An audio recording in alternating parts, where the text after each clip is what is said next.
A narcissist hates it when you look good. They hate it when you wear a good dress, do your makeup, and actually feel confident in your own skin, because in that moment you outshine them and they cannot handle that. They do not just stay quiet about it, they destroy it. They make sure your entire wardrobe, your jewelry, special occasions, everything that once made you feel beautiful ends up carrying a negative memory. You wear a new dress, they ruin the night. You put on makeup, they accuse you of trying to get attention. You feel good for once, they start a fight, go silent, or sulk so badly that your joy melts into anxiety or pain. They sabotage every moment where you glow, so over time you start hiding. You stop dressing up, you stop celebrating yourself. My narcissistic partner always sabotages my weight loss journey on purpose. I tell him I'm cutting out sugar. The next day, he walks in with my favorite cake. "I got this for you," he says, smiling like he just brought me flowers. "You've been working so hard, you deserve it." And the worst part? He never eats it himself, never touches it. It just sits there, for me, like a trap. He never celebrates when I make progress. He never says, "I'm proud of you." Instead, he mocks my choices. He'll say, "You're obsessed," or "You don't need to lose weight, you're already fine." But there's this edge in his voice, like he's uncomfortable with my glow, like he needs me to stay tired, bloated, insecure, so I don't outgrow him. And when I say no to the food he brings, he sulks, he pouts, he says I'm being too harsh on myself. He makes me feel guilty for choosing myself. And sometimes I give in, just to keep the peace, just to avoid the tension. But afterward I sit alone, angry at myself. Not because I ate, but because I let him win again. I tell him I'm trying to eat clean, and the very next day he shows up with a bag full of junk food. "I got your favorite," he says with a smile, even though I told him Is there a downside to pretty privilege? Let's talk about it. Hi guys, I'm Lion, the voice of marketing and your friend in all things marketing, brand building, business mindset, and sometimes pop culture. Now, I wasn't actually going to have this conversation. All I wanted to do was highlight that pretty privilege does exist. And this question that Fifi asked has been asked by a couple of people in that comments of the video. So I think we should unpack it, because I'm seeing some people responding to these kinds of comments, and I think it's very unfair and a little bit of a bully vibe that I'm getting from how people are responding. So Fifi says, can we also talk about the downside of pretty privilege, like being hated by other women? This is not a lie. Just because people have privileges, it doesn't mean they also have challenges from having that privilege. Every single human being in the world experiences a privilege. And you know that by virtue of experiencing that privilege, you're also going to experience the downside of having that privilege, because there'll be people who are envious of you, people who wish they had it, or whatever the case may be, that want to punish you for having that privilege. So if you've got height privilege, you're also going to have people bullying you about your height, laughing at you, calling you names because of how tall you are. If you've got light skin privilege, people are also going to bully you for the color of your skin or how light your skin is, and they're going to call you names. I know a girl, when I was in varsity, it was so tragic, and if you're sensitive, please maybe skip this part of the video.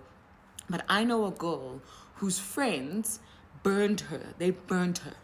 She was beautiful. She was light-skinned, and I'm not saying she's beautiful because she's light-skinned, but she was a beautiful girl who was also light-skinned, and they burned her. They burned her face because they were so upset at how boys liked her for being so light-skinned. So yes, she has a privilege, that she is light-skinned, and in the world, that is a currency she can use to get opportunities. But that doesn't mean it doesn't also put her in danger in certain environments where people are envious or they hate her for it, right? And having a privilege in one space doesn't mean that privilege is universal. Light-skinned privilege in Black women might be a privilege in Africa, but in Europe, they may prefer darker-skinned women. So privileges are not necessarily universal. It depends. And people who have privileges also experience negative experiences from having that privilege. Don't try to downplay people's lived experiences because you feel like because they have a privilege, they need to keep quiet about the challenges of having that privilege. We all have privileges, and maybe some people are angry because they don't know what their own privileges are.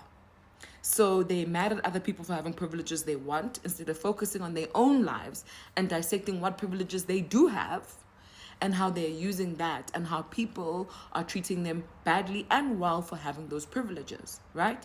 So what happens when you have pretty privilege? Yes, people will give you extra things, free things, treat you a little bit better, whatever the case may be. But what's the negative side? Especially when we talk about female pretty privilege. A lot of women treat women who are considered pretty or who have pretty privilege really badly. And it's a result of envy. It's a result of, I wish I had it, but I don't have it. It's the perception of they feel like they don't have it, right? Or I wish I had that type of pretty privilege instead of the one that I have. I mean, it's quite wild. The human brain works in wild ways. And so people will punish you. They'll say, if you're in female spaces, they'll say, well, we're not going to help her because she probably has it easy in life. Or we can't take her seriously because she's pretty, she probably doesn't have a brain. There are lots of assumptions people make because you look a certain way, right? Even that idea of sleeping your way to the top, it happens a lot with women who have pretty privilege. And people assume that they would be sleeping their way to the top, and that's not okay. That makes it hard for you to be at work. That is bullying, right? That is sabotaging somebody's reputation. You can't just speak like that about somebody. You understand that it will have a negative repercussions on the opportunities that they get in life. So it's not okay just to say those things because, they have the privilege, they'll be fine. No, they don't. Not in that way where they can just be okay experiencing anything in life. You are a bully if you decide to be somebody negative towards somebody because they have a privilege that you want or that you just perceive is a privilege, so therefore you can treat them anyway. We're all human beings. What happened to your humanity? And who the hell are you to think that people feel entitled to certain things in the world just because they have a privilege? And so what if they do? If you have a certain privilege and you use it, so what? Why don't you use your own privileges? I think it is a shame to just assume that whenever people talk about their pain points in their lived experiences, that they are just being spoiled or that it is not valid because you believe there are more pros than cons. They're allowed to have a holistic experience. And I would really urge all of us to have the emotional maturity online and offline to allow people to experience life the way they experience it without bringing our own judgment into how they experience it. Right? It's okay for us to talk about the different facets of life and how they work. Doesn't mean the person is asking for sympathy. They're just saying, can we talk about it? Maybe if we talk about it, we can unpack how to move through it. Conversations heal, conversations change, conversations spark curiosity. Never silence people. Don't ask people to keep quiet because of their experiences. So Fifi, you're very brave for saying what you're saying, and it's okay for you to have pretty privilege and still have negative experiences from having pretty privilege. Both can coexist. And let's have a conversation in the comment section below. If you've had pretty privilege or you have pretty privilege and you've also experienced negative things, what did you do to overcome them? How did you ride the wave? How did you move through them so that it didn't negatively impact your life or your self-esteem? Let's talk about it in the comment section below. Beautiful women are hated by women and lusted after by men. So women who are physically attractive are often hated by other women who are jealous of them and lusted after by men until the men's advances are rejected, and then they're also hated on by men. So sadly, there's a very real curse that most women endure when they are physically beautiful. Many women get dirty looks by other jealous, insecure women in public, at the workplace, church, the gym, grocery store, everywhere, and they can feel the hatred for them for no reason. They feel ostracized, lied, and gossiped about. These beautiful women are especially hated if they have a godly and pure heart, as the demons and others can't stand them and want them to be destroyed. Lucifer used to be beautiful as the leader of worship in heaven, but was jealous of God, so was kicked out of heaven, and is evil and leads other demons to come against those who desire to be godly. So those influenced by demons especially hate beautiful women who love God. In 2 Samuel chapter 13, David's son Amnon lusted after his beautiful half-sister Tamar and ultimately raped her. Then immediately after, he hated her and sent her away, desolate and disgraced for the rest of her life.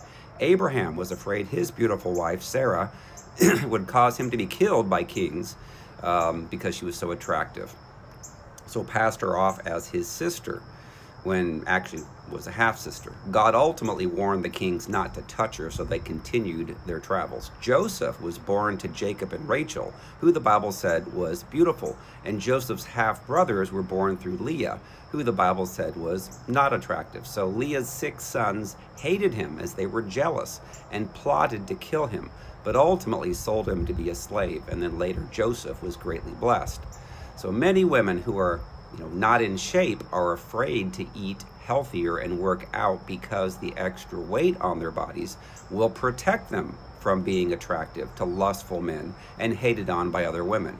If they get in shape, then they're going to have more women be jealous of them and more men will lust after them. So it's like a protective mechanism.